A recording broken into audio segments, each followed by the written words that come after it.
Slum ಹಬ್ಬದಲ್ಲಿ ಹಕ್ಕು ಮತ್ತು ಆರೋಗ್ಯದ ಕುರಿತು ಜಾಗೃತಿ. ಗದಗ್ ಅಂಬೇಡ್ಕರ್ ಭವನದಲ್ಲಿ ನಡೆದ ಸಮಾವೇಶ ಯಶಸ್ವಿ.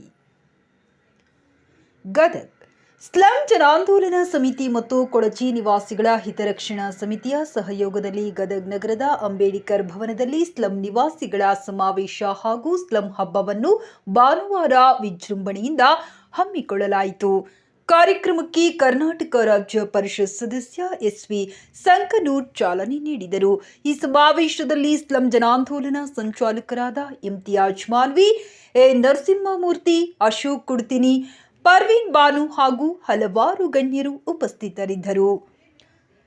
ಸಮಾವೇಶದಲ್ಲಿ ಸ್ಲಂ ನಿವಾಸಿಗಳು ತಮ್ಮ ಹಕ್ಕುಗಳು, ಆರೋಗ್ಯ ಸಮಸ್ಯೆಗಳು, ವಸತಿ ಹಕ್ಕು ಹಾಗೂ ಶಿಕ್ಷಣದ ಕುರಿತಂತೆ ಚರ್ಚೆ ನಡೆಸಿದರು.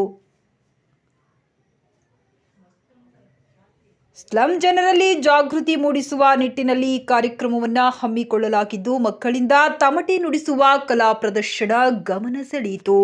ಈ ಸಮಾರಂಭವು ಸ್ಲಂ ಸಮುದಾಯದ ಚಿಂತನೆಗಳನ್ನು ಮೆರೆದ ವೇದಿಕೆಯಾಗಿ ಪರಿಗಣಿಸಲ್ಪಟ್ಟಿತು. ವರದಿ ಗಣೇಶ್ ದೊಡ್ಡಮನಿ, ಗದಗ್.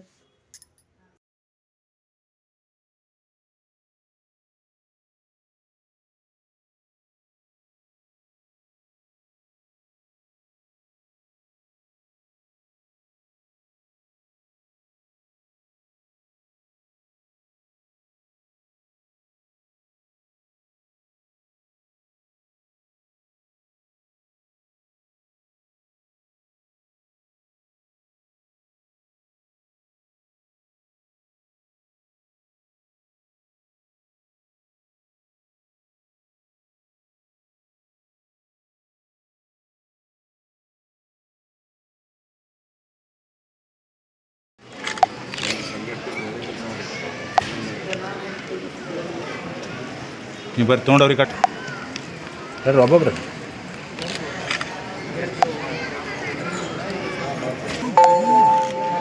ಆರಾಮ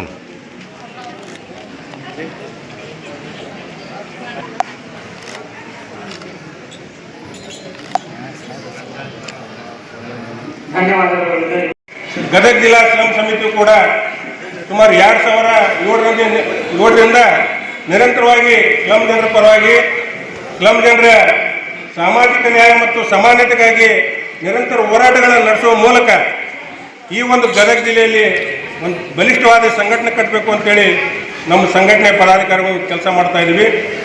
ನಮ್ಮ ಈ ಒಂದು ಸಂಘಟನೆಯ ಬಲವರ್ಧನೆಗಾಗಿ, ಬಲಿಷ್ಠತೆಗಾಗಿ ಸದಾ ನಮ್ಮ ಜೊತೆಗೆ ಮಾರ್ಗದರ್ಶನ ಮಾಡುವ ಜೊತೆಗೆ ಯಾವ ರೀತಿ ಈ ಹೋರಾಟಗಳಾಗಬೇಕು, ಸರ್ಕಾರದ ಯೋಜನೆಗಳು ಯಾವ ರೀತಿ ಅದಾವೆ, ಸರ್ಕಾರದಲ್ಲಿ ಇರ್ತಕ್ಕಂಥ ಜನವಿರೋಧಿ ಮತ್ತು ಜನಪರವಾಗಿರ್ತಕ್ಕಂಥ ಯೋಜನೆಗಳ ಬಗ್ಗೆ ಜಿಲ್ಲಾ ಸಮಿತಿಗಳು ಯಾವ ರೀತಿ ಕೆಲಸ ಮಾಡಬೇಕು ಅಂತೇಳಿ ನಿರಂತರವಾಗಿ ನಮ್ಮ ಜೊತೆಗೆ ಮಾರ್ಗದರ್ಶನ ಕೊಡ್ತಂತ ನಮ್ಮ ರಾಜ್ಯ ಸ್ಲಂ ಜನಾಂದೋಲನ ಕರ್ನಾಟಕ ನಮ್ಮ ಜೊತೆಗೆ ಈ ಒಂದು ಸಂಘಟನೆ ಕನಿಷ್ಠ ನಮ್ಮ ರಾಜ್ಯದಲ್ಲಿ 20 ಜಿಲ್ಲೆಗಳಲ್ಲಿ ಈ ಒಂದು ಸಂಘಟನೆ ಬೆಳಿಬೇಕಾದ್ರೆ 20 ಜಿಲ್ಲೆಗಳಲ್ಲಿ ನಮ್ಮ ಸ್ಲಂ ಜನರ ಒಂದು ಮಾಹಿತಿ ಪಡ್ಕೊಂಡು ಬಲಿಷ್ಠವಾಗಿ ಬೆಳಿಬೇಕಾದ್ರೆ ಕೊಳಚೆ ಪ್ರದೇಶಗಳಿರ್ಬೋದು, ಕೊಳಗೇರಿ ಪ್ರದೇಶದಾಗಿರ್ಬೋದು, ಅವರು ಕೂಡ ನಮ್ಮನ್ನು ಮನುಷ್ಯರಲ್ಲ. ಹಾಗಾಗಿ ಯಾವುದೇ ಸರ್ಕಾರ ಇರ್ಬೋದು, ಅದು ಕೇಂದ್ರ ಸರ್ಕಾರ ಇರ್ಬೋದು, ರಾಜ್ಯ ಸರ್ಕಾರ ಇರ್ಬೋದು, ಈ ಕೊಳಗೇರಿ ಪ್ರದೇಶದೊಳಗೆ ಕೊಳಚೆ ನಿವಾಸಿಗಳಿಗೆ ಏನೇನು ಮೂಲಭೂತ ಸೌಲಭ್ಯಗಳನ್ನು ಕೊಡಬೇಕು, ಎಲೆಕ್ಟ್ರಿಸಿಟಿ ಕೊಡಬೇಕು, ನೀರು ಕೊಡಬೇಕು, ವಸತಿ ಸೌಕರ್ಯ ಕೊಡಬೇಕು, ಸರಿಯಾದ ರಸ್ತೆ ಮಾಡಬೇಕು, ಗಟರ್ ಮಾಡಬೇಕು, ಎಲ್ಲ ಮೂಲಭೂತ ಸೌಲಭ್ಯಗಳನ್ನು ಕೊಡೋದು ಅದು ಕೇಂದ್ರ ಸರ್ಕಾರದ ಜವಾಬ್ದಾರಿನೇ ಐತೆ ಮತ್ತು ರಾಜ್ಯ ಸರ್ಕಾರದ ಜವಾಬ್ದಾರಿನೇ ಅದ. ಹಾಗಾಗಿ ಏನಿವತ್ತು ನೀವು ಸಮಾವೇಶ ಮಾಡ್ತಾ ಇದ್ದೀರಿ, ಬೇರೆ ಬೇರೆ ಜಿಲ್ಲೆಯಿಂದ ಬಂದಿದ್ದೀರಿ, ಗದಗೇಟ್ ಬಟಗೇರಿಯೊಳಗೆ ಕೂಡ ವಿವಿಧ ಸಂಘಟನೆಯವರು ತಾವೆಲ್ಲ ಸೇರಿದ್ದೀರಿ. ದಯವಿಟ್ಟು ನಾವು ವಿನಂತಿ ಮಾಡಿಕೊಂತೀನಿ ರಾಜ್ಯಾಧ್ಯಕ್ಷರಿಗೆ ಮತ್ತು ಇಲ್ಲಿ ಜಿಲ್ಲಾ ಅಧ್ಯಕ್ಷರು ಎಲ್ಲ ಪದಾಧಿಕಾರಿಗಳಿಗೆ,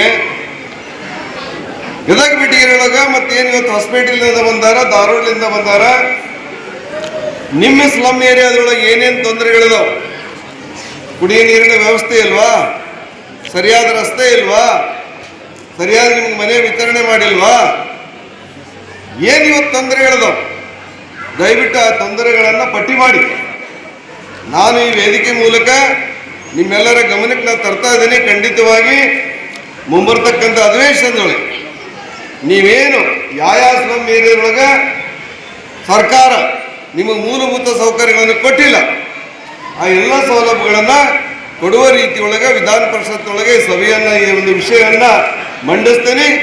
ಸಂಬಂಧಪಟ್ಟಂಥ ಸಚಿವರಿಗೆ ಅದನ್ನು ಮನವರಿಕೆ ಮಾಡಿಕೊಟ್ಟು ಆ ಸೌಲಭ್ಯಗಳನ್ನು ಈಡೇರಿಸುವ ರೀತಿಯೊಳಗೆ ಪ್ರಾಮಾಣಿಕವಾದಂಥ ಪ್ರಯತ್ನ ಅಲ್ಲ, ಹೋರಾಟವನ್ನು ನಾನು ಮಾಡ್ತೇನೆ ಅಂತಕೊಂಡು ಈ ಸಂದರ್ಭದಲ್ಲಿ ನಾನು ಹೇಳಲಿಕ್ಕೆ ಬಯಸ್ತಾ ಇದ್ದೇನೆ.